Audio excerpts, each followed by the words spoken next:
What's going on, YouTube? Back at it with another video. And look, we got Greedy Son cooks up his parents in the house of secrets. You hear me?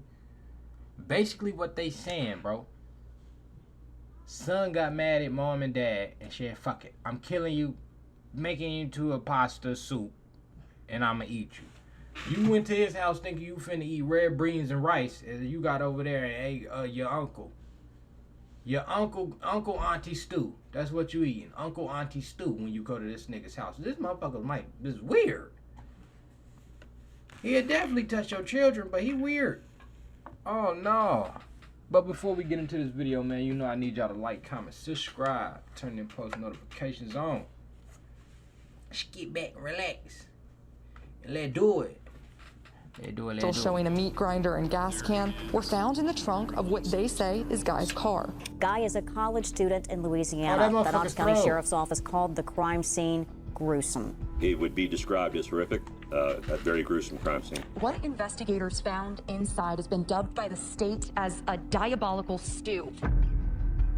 Knoxville, Tennessee, November 2016. Tennessee. A loving family spends a peaceful Thanksgiving together with no idea of the horror to come. Joel and Lisa Guy were the loves of each other's lives. Described by those around them as true soulmates, the pair had been happily married for over 30 years. Damn. They invited their children to celebrate Thanksgiving in their family home, the same home that 2 days later would be described by police as a house of horrors. Scattered limbs, the stench of chemicals, and a head found boiling in a pot on the stovetop. This is the horrible story of Joel and Lisa Guy's awful demise. Joel Guy was a pipeline engineer born in 1955. He already had 3 daughters from a previous relationship when he met the love of his life, Lisa. Joel and Lisa went on to have a son together named Joel after his father. Joel Michael Jr., as he was known, was born in 1988 and was the couple's only child together. Yet Joel Sr. and Lisa remained close to Joel Sr.'s 3 daughters, with one of them describing Lisa as a loving mother to them all. Now, Lisa was not your mother, is that correct? Correct. Can you tell the jury when you met Lisa and how that came about? Lisa, when Michelle and I were 3, they met, and she's been like a second mother to us since before I can remember. After 31 happy years of marriage, Joel Sr. had made retirement plans and was selling their house in Knoxville, Tennessee. Joel and Lisa were looking forward to being able to spend more time with each other in retirement. They had bought a house in Burgonsville, Tennessee, where they planned to live out their retirement. This was to be Lisa and Joel's last Thanksgiving in their Knoxville family home before their move. Are you aware of Lisa's plans to retire? Yes, she was excited about retiring and just spending her time. They were madly in love, so just spending time with each other. It would be a celebration of their life together. So it sounds like they got a good family. He just a little crazy dude. He had a good life. He can go through nothing crazy. Got great parents. Bro grew up in a nice area. He was just thrown the fuck off. That nigga was one of them kids that had it all made out. Always went to the doctor, and the doctor prescribed that nigga with them antidepressants and Adderall and shit. And it had his mind crazy than a motherfucker. This nigga done boiled his mom and dad's head. Red beans and rice, y'all. Y'all hear me? Nigga, that's Uncle Granny stew. As they look forward to a new chapter, but this new chapter would never arrive. Fast forward to Thursday, November 24th, 2016, Thanksgiving Day. The couple invited Joel Sr.'s 3 daughters and their children, along with their son, Joel Jr. Oh, that nigga's fucking out his rockers. That nigga noodles is fried. You know what I'm saying? He got SpaghettiOs all in his shit right there. There's no brain working in that motherfucking head. Bro ain't even got no chin. He got the Peter Griffin motherfucker right here. Crazy Raccoon motherfucker. And then Johnny Depp. This nigga's crazy. I believe everything he did. I believe it. I believe it. I don't care if they be like, he used to kiss mice and catch them, and he used to catch roaches around the house and peel the wings off one by one. I believe it. I believe that shit. He grabbed ants and just bite their heads off, and he grabbed the biggest ant, queen ant, and let it bite his nipples and pinch it and let it hang on there. I believe it. Oh, my mama, I believe everything. That nigga take your kids' chicken nuggets, bite them, chew them up, and then spit it back on their plate and force the kid to eat it with ketchup. Oh, God. No, this nigga's crazy. Celebrate Thanksgiving with them. Joel Jr. was normally reclusive and quiet, but Michelle Tyler, his half-sister, suggests that on this occasion, he was behaving unusually. Michelle states that Joel Jr. made more of an effort with his half-sister's children that Thanksgiving, something he had never done before. Yeah. Perhaps there was something special about this Thanksgiving. You see that? Something he's never done before. Help. He said, oh, he was acting kind of weird because he was acting nice today. So we knew something was all right. He was offering to help out with the kids today. That's a fucked up person. If something ain't right when you doing something good, you like, hold on, what the fuck? This nigga being too good, y'all. Y'all, you straight? He ain't touched you? No, this nigga said thank you. Nah, hell no. This nigga don't ever say thank you. See, bro. Thanksgiving, she thought, as the last in the family home.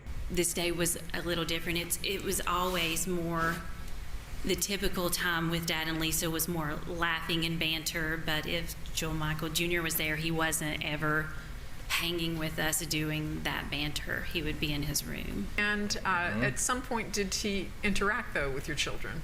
The Thanksgiving was different. The Thanksgiving was completely different. The moment that I arrived, Joel Michael Jr. was talking to us, and so, he had never. I'm not sure Joel Michael Jr. knew my kids' names, and so for him to he knew their talk names to all them right. was odd. She had Any no motherfucker that's around people, they always around people, but they never talk. Just know they know what the fuck going on. That's why they not talking. They just scoping shit out all goddamn day. That's why I don't let people in my house if you don't speak. If you a motherfucker that don't talk, I don't care, nigga. I feel like you gonna steal something. I'm looking at you all day. I don't like how you walk. I don't like how you sit down in here. Cause you don't speak. Why you ain't talking? Why you don't say shit at all? Nigga, my man, don't bring. If you related to me, don't bring nobody on my house. If that nigga don't say hey. If he don't introduce himself, take that nigga back to the car. I don't trust this nigga. Idea it would be their last Thanksgiving as a family at all. After the Thanksgiving celebrations were over, Joel Sr.'s 3 daughters left with their children, and Joel Sr. and Lisa Guy remained in the house with their son weird. Joel Jr. Joel Jr. had his own apartment in Baton Rouge, Louisiana, but remained with his parents after the holiday. Oh yeah, that nigga's definitely a booty tickler. Definitely. I would never leave I wouldn't even leave my dog around that nigga. He fuck around and lick the dog butt. Putting his fingers in the dog booty hole and sniffing it every 3 seconds just around the house. Or doing weird shit. Yeah, he a weirdo. Oh, nah. In their Knoxville he remind me home, of the son that's off GTA. Joel had been a student at Louisiana State University for several years. Though he had wanted to be a plastic surgeon, Joel dropped out of college in 2015 and had not had a job since. He was reliant on his parents and financially that motherfucker's crazy, y'all. On the afternoon of Saturday, 26 November 2016, 2 days after Thanksgiving, Lisa Guy went out shopping for groceries at their local Walmart. At 3 p.m. the same day, her son, Joel Jr., was seen shopping in the same Walmart, buying bandages and chemicals. The next day, Sunday, November 27, 2016, Joel Jr. left the Knoxville house to seek medical aid for cuts he had sustained on his hand, driving back to Baton Rouge to be seen at the student clinic. On their own, neither action was suspicious. But on Monday, November 28, Lisa Guy failed to show up for work. Her boss, Jennifer Whited, began to worry. The company Lisa worked for was throwing her a retirement party, and she was missing it. She wasn't answering her home phone nor her mobile. Worried for Lisa's safety, Jennifer placed a call to 911, asking for Knox County police officers to do a welfare check on the Guy family. Knoxville Police Communications, Yes, I have an employee that has not reported for work today, and highly unlike her. I've tried calling her home number, I've tried calling cell phone, and can't You get a sound like hold the lady of at the her. front office What at your can we high do school. about that? Can somebody go by and check on them? Yeah, do you know her address? I do. Yeah. It is Golden View. And they do have a dog named Jake. I think he's a big baby.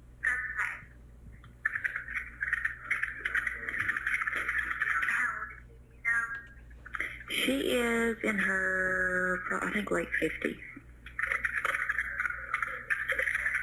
you know if she has any medical issues?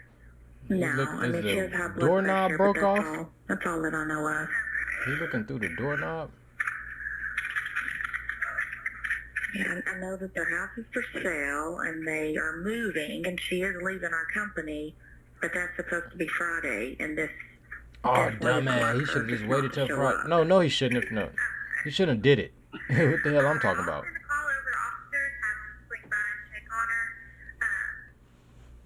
And if anything changes before then, just give us a call back here, okay? At the same number? Yes, ma'am. Okay, great. Thank you so much. You're welcome. Bye-bye. Bye-bye. The officer undertaking the welfare check was Stephen Ballard, who went up to the guy's family home and rang the doorbell but did not receive a response. He went around to the back of the house, but Lisa's boss remained concerned. An hour or two later, she called 911 a second time to ask for another welfare check. Detective Stephen Ballard went a second time to the house, this time with Detective Jeremy McCord. Looking through the window, they saw groceries, including perishable items such as milk and bacon, scattered all over the floor, and even though the house was for sale, there was no real estate agent lock on the door. They also noted that the back doorknob was missing. Ballard and McCord eventually gained access through the garage door. He lived there. As they entered, they felt an intense heat. This was the first chilling sign of the horror that lay within. There were 3 cases of beer, perishables, there was breakfast meat, stuff like that in bags that you could just see sitting there, and then immediately to the right is a... Shotguns and shit. This nigga was in there getting drunk, making dinner for later on the night. And the dinner was his parents. Bro got all the guns out on the front like it ain't like... First of all, it was like, where you been getting these motherfuckers from? Damn. And second, like, he just got them laid out on the front table. Like, if you walk in, no suspicion. Like, blood, bodies all on the ground, blood everywhere, guns all on the table, beer all out, bleach and shit. Like, I don't think he really thought this through well. Or he knew, like, fuck it, I'm gonna get caught. And I'm gonna plead insanity because I'm insane. This motherfucker need to go in, lethal injection. You know, go ahead and get people like this on out of here, because it ain't helping the world at all. Dining room that had That's why we got global warming. Long guns. We got motherfuckers out here like this. I think there was a red velvet cake at the end of the table. It's just stuck out. And so taking into account everything you've witnessed thus far, the circumstances present outside as well as what you observed inside, how are you feeling at this point? It's terrifying because you don't know if somebody needs some help. I mean, it's just an odd situation. There's nothing downstairs that I'm observing that makes sense to me. You know what I'm saying? I mean, we go through houses and we clear houses regularly, and most of the time, if you encounter something, you kind of know right when you get in. This was a very different situation because once we get upstairs, it's like the world does a 180. Okay. Everything gets turned upside down. Inside the house, there were guns lined up on the dining room table. The smell of chemicals in the house was so strong that Ballard said his forehead was tingling in the toxic air. Damn. I actually feel a tingling on my forehead from the time that I entered the home. As we continue on and start up the steps, the heat is more intense. It seems to be getting hotter. Disturbed by these signs, they feared the worst. And upstairs, their fears were confirmed. The officers found a horrifying sight. A pair of human hands lying at the end of the hallway. I see a human hand. It was lying in an upright position with another human hand that was closed fist behind. What? And downstairs, something even worse waited in the kitchen. The officers had entered a true horror show. Realizing they could not proceed without backup, they left the property. There was no one physically present in the house. No one alive. Backup was Body soon parts called, just all around and the forensic house. investigators Bro, it's arrived at the crazy. scene. On entering the house, they saw a large stock pot sat on the stovetop, which was hot. You thinking you finna go get you a crab boil, some tamales or some shit. You walk over there, nigga, your uncle head sitting in there boiling. No seasoning, nothing. Like, what the fuck? What's going on over here now? Like, this is crazy. Shotguns on the table, nigga. Full-blown panic mode, nigga. Like, and then throw up. They saw a large stock pot sat on the stovetop, which was hot. The forensics team also found reddish-brown stains up the stairs, on the walls, and on the banister. But the most grisly evidence of all was found in the bathroom. In addition to a weapon in the bathroom sink, they found 2 blue tubs that contained liquid and pieces of flesh. Nearly every room of the home was filled with evidence. Chemicals and weapons lay about the house, and blood was found everywhere. But the occasional third resident, their son, Joel Jr., was nowhere to be crazy found as in the fuck. house. That nigga on that was dope still meth alive. crazy. The police placed Joel Jr. under surveillance. As the only survivor, he became the only suspect and was apprehended on Tuesday, November 29, 2016 in Baton Rouge. A meat grinder was found in the trunk of his car. So what happened to Lisa and Joel Guy Sr.? It was clear they had been killed, and their own son was the #1 suspect. Damn. But why? In a backpack inside the house, officers found a startling piece of evidence: a black notebook used by Joel Jr. This notebook was the key to the deaths of Lisa and Joel Guy Sr. He wrote it all down. In fact, he had written checklists detailing equipment he needed and steps he would have to take in order to kill his parents. Minimize things I touch throughout visit. Wear gloves. That nigga was way more prepared than what I thought. I'm talking about, did he think this through? He definitely thought this through. Wrote it down and everything. He wrote the steps. Okay, after I chop this piece of ear off, dump it into the cup. Grab the cup. Drink the cup. Go back to work to cut in the body. Like, this motherfucker wrote everything down. And still fucked up everything. This nigga suck. Like, how you pre-plan something, do the studying, and then go to the test and fail? Nigga, you never was good. You hear me? You should have found something you was good at, like nothing. Sitting in the room shutting the fuck up, like what you been doing all your life. You should have kept doing that. And socks to prevent fingerprints and footprints. Drop something down the garbage disposal to break it. Get him on the ground fixing it. Clean up mess from him before she gets home. Bring blender and food grinder. Grind meat. The notebook, nicknamed the Book of Premeditation, showed that Joel Jr. had been planning this murder for days, if not weeks. As early as November 7th, nearly 20 days before the murders, CCTV footage shows Joel Jr. shopping for items he would later use for the murders, such as hydrogen peroxide. This is video of the male subject entering our grocery vestibule on November 26, 2016 at 3:26 p.m. His internet history similarly shows searches for different chemicals, such as sodium percarbonate, the active ingredient in OxyClean. Joel's plan was to end the lives of both of his parents and make it look like his father had done it. Joel Jr. planned to clean the crime scene and partially burn the house in an attempt to destroy evidence.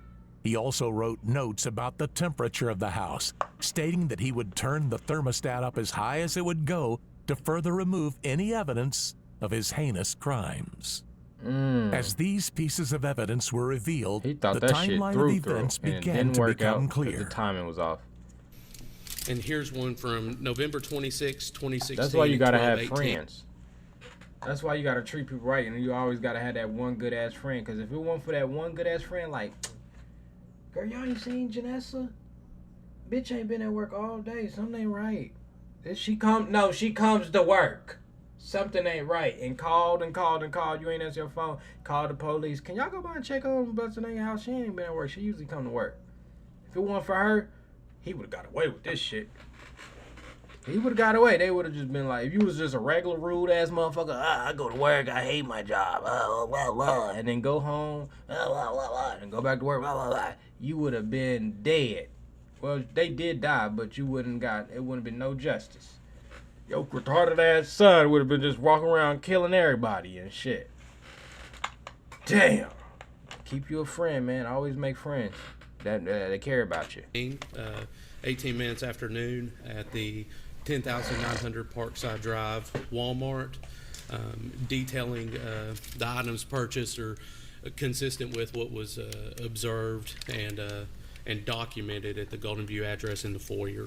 On Saturday, November 26th, Lisa Guy went shopping. Left at home with his father, Joel Jr. attacked Joel Sr. in the upstairs exercise room.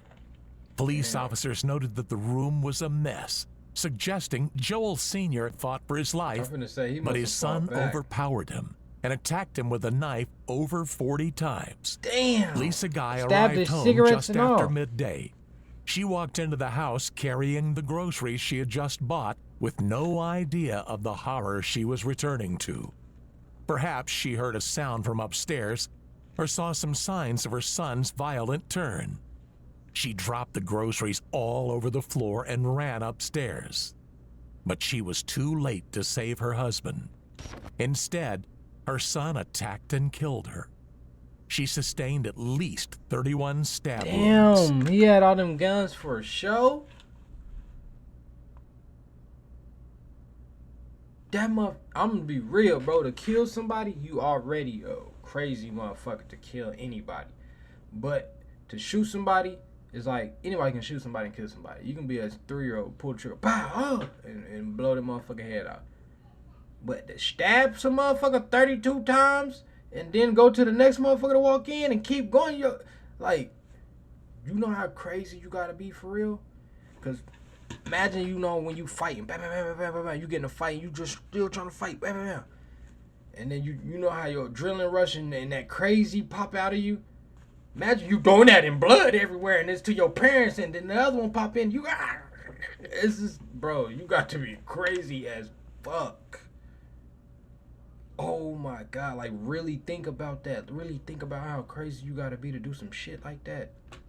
Joel placed his mother's head in a stock pot and set it on the stove, turning the stock pot on so his mother's head he took the time to cut him up more. Having obtained a deep cut on his left thumb during the attack on his father, Joel Jr. left the scene to go to Walmart, where he was seen at 3:30 p.m. buying bandages, ointment, and more chemicals. It had been just over 3 hours since Lisa Guy was in Walmart buying groceries for the family.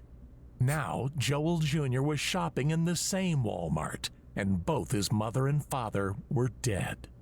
Tragically, upon hearing the news that her daughter had been murdered, Lisa Guy's elderly mother collapsed and was taken to the hospital. She died the day before her daughter's funeral. Lisa's brother... Damn!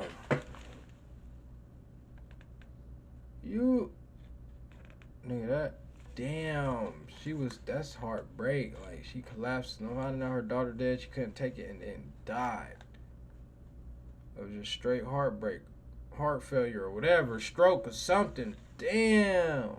Stated in court that his mom was heartbroken. R.I.P. Granny. But to find out your daughter was murdered by your own grandchild was heartbreaking. My mother died. That nigga don't give a damn. He never cared about this family anyway. On that day I lost my family. He's like, you better go out and get the kids. My sister's gone. The world has forever changed. The impact of this crime is notorious. My grandchildren's grandchildren will be able to read about this horrible, disgusting crime. We will never, ever be the same. The evidence stacked up against Joel Jr. as the case came to trial, yet he pleaded not guilty. Evidence from family and from Joel Jr.'s notebook showed that his motive was financial. Joel Guy Jr. had been financially supported by his parents for his whole life, with Lisa working tirelessly in order to give the majority of her... It's always that punk-ass motherfucker that had this shit made. Swear to God, it's always the one that had it made. Like, you had everything you needed in your life, bro. You ain't never had to go through shit. You 40, big old bald bitch. Sick. My fault, y'all. My fault. Let me calm down. God don't want me to be like this. God don't want me to do that. Let me calm down if I say something. But you be this, he took you, man. Your parents were some good people. You took them away from, and you lost your granny. You sitting there just like, bro, motherfuckers like this, we don't need these people in the world, bruh. Her paychecks to her son. Yet as they were nearing their retirement, the couple decided it was time for their 28-year-old son to stand on his own 2 feet and planned to cut him off financially. Joel Jr. had guessed what was happening and was not happy. Realizing that his parents would no longer support him, Joel hatched a plan. He thought that if both of his parents were dead, he would be able to access their $500,000 life insurance policy. On top of this, Joel Jr. would have access to his parents' other assets, such as their cars and their boat. For most of us, hurting any of our family members is inconceivable. But Joel Jr. not only killed the 2 people who loved and supported him the most, but he did it for money. Right. Joel Sr.'s family members took to the stand to confirm he had been planning to cut his son off financially. Joel Sr. had been planning to tell Joel Jr. that coming Christmas, which the family would have celebrated in their new Seguinsville home, had their lives not been cut tragically short. Well, the week before, they were at the house, and we were talking about what they were going to do, and they said that they were going to wait till Christmas to talk to Joel Michael, that they were going to have him to start paying his bills and stuff. And this was a close family. They like to talk. And they discuss these plans, and you just can bet that Lisa Guy, who was Mr. Joel Guy Jr.'s biggest fan, his enabler, his supporter, you know that she told him. She had to tell him in advance what he was in for, what was coming up for him. You know that happened. If they're talking about it with Michelle and Angela and Joel Sr.'s sisters in October and November, you know that the defendant knew about it, and you know that his mother told him. So he knew what was coming. And he's smart. He's smart enough to know that if he went to college, once his mom retires, sure smart. Once she quits her job, that insurance money's gone. He isn't getting that. He's not getting that. And he's not used to supporting himself. He's used to having the support and care from his mother, primarily, taking care of his needs, providing him with an apartment, with utilities, with a car, gas money, paying his bills, his tuition, paying for his books, paying for everything. He's used to having her pay for everything. And he wasn't about to let them cut him off.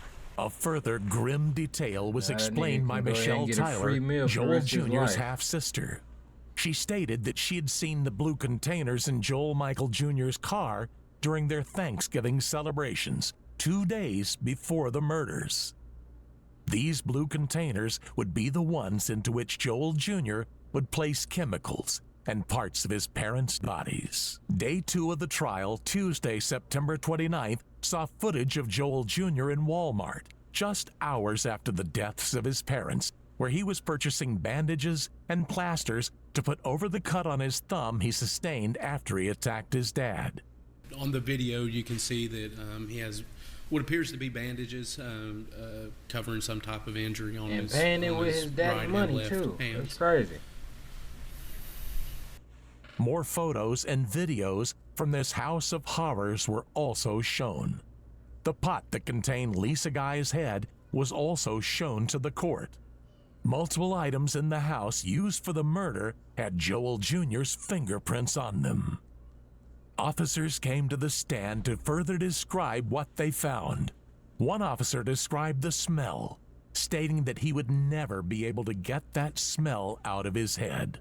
Throughout these graphic descriptions, Joel Jr. sat emotionless, not reacting to the horrific testimonies being given by Knox County police officers. In a case where somebody is charged with premeditated murder, and I've tried many premeditated homicides, usually you have to put premeditation together circumstantially. And many times I have argued to a jury that you will have to put facts A, B, C, D, and E together to prove this element of premeditation. It's not like you'll have a notebook or an outline or a diary entry that's going to tell you every time. And how ironic that I finally got a case where I have that. That's exactly what we have. We have basically what amounts to a diary that outlines a plan of intention to kill. And we have a motive. Each new detail presented in court revealed the depths of Joel's cruelty. On the third day of the trial, a further forensic investigator described how they removed the liquefying bodies from the property, describing the way the flesh of Joel Guy Sr.'s head had been entirely eaten away by the acid solution, leaving it skeletonized. I told you that's what he's going to do, is going to burn. Joel Jr.'s only friend and old roommate also spoke to the jury. Michael McCracken, who met Joel Jr. at school, had been friends with Joel for nearly 10 years. He described Joel Jr. as a socially awkward person who was becoming more of a recluse the older he got. A phone call between the two after Joel Jr. had been arrested was played for the court, in which Joel said that Michael was the only good thing in his life. I don't know what to say. All of that aside, I am angry and lost and confused and disappointed and upset and mourning you like your day, but I'm talking to you on the phone and I don't. That nigga be upstairs dibbling dabbling in that mess or something. Motherfuckers don't got regular eyes like that. Them is crazy eyes. You're the only good thing in my life. All the crap in the apartment. You're the only thing I'll miss. Joel Jr. had sat through the delivery of horrific evidence and the heartbreaking testimonies from family and friends of his murdered parents. Yet this moment, seeing his best friend in court, was the only time Joel Jr. showed emotion in the trial. The fourth day of the trial... Was deeper than friends, nigga. That was his boyfriend. You the only thing that was meant to me when you came to my apartment? And he's sitting there. No, nigga, your parents didn't make you squiggle liggle. Your friend didn't make you squiggle liggles. Your uncle didn't make you squiggle liggle. Your sister's kids didn't even make you squiggle liggle a tear. But when that nigga got up there and said, "So you break my heart, I'm gonna miss you." Yeah, your motherfucking ass got to shed and start feeling guilty. That nigga was gay too. Man, that nigga was sneaking around.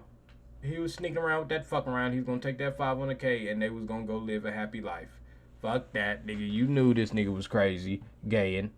Y'all out here was a booty button.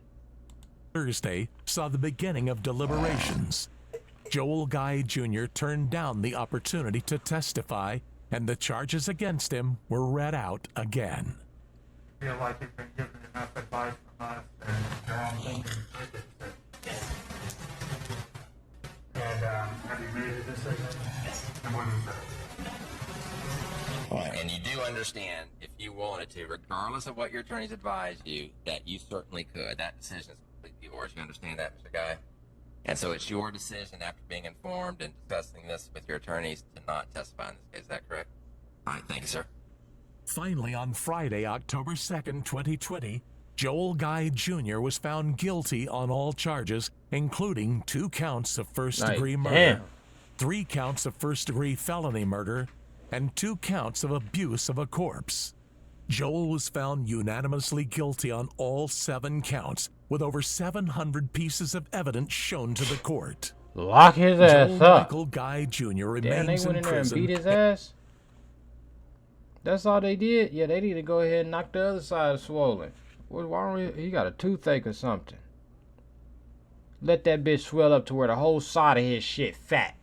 And then go in there and just pull the tooth out while he in the bed. Just breaking that nigga's cell and pull his motherfucking teeth out. And then be like, all right, lay your punk ass back out. There's blood everywhere. And is incarcerated at the Northwest Correctional Complex in Tiptonville, Tennessee. His sentence will last for 124 years, and he'll be eligible for parole on April 30th, 2136. So what are your thoughts on this tragic and heartbreaking story? Do you think anything could have been done to prevent these murders? Let us know your thoughts in the comments below. Could nothing be done to prevent that murder. He was gonna kill them regardless. If it had to be shot. You see, he has shotguns, all types of shit ready. He just decided to use a knife because his plan didn't go. He's like, oh shit, I gotta get this done now. Like, what? They was finna lose their life regardless. Sorry to say it, and shout out to his family, the family that got lost, man. Pray, let's have a silent prayer for the family.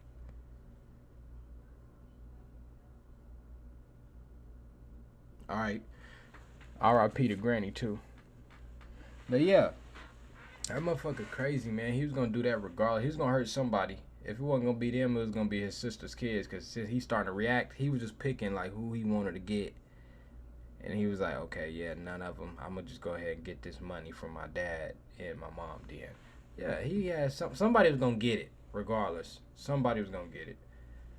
But yeah, man, that's gonna be the end of this video, man. I need y'all to like, comment, subscribe, turn them post notifications on, keep God in your life, man, and watch them weird motherfuckers in your family.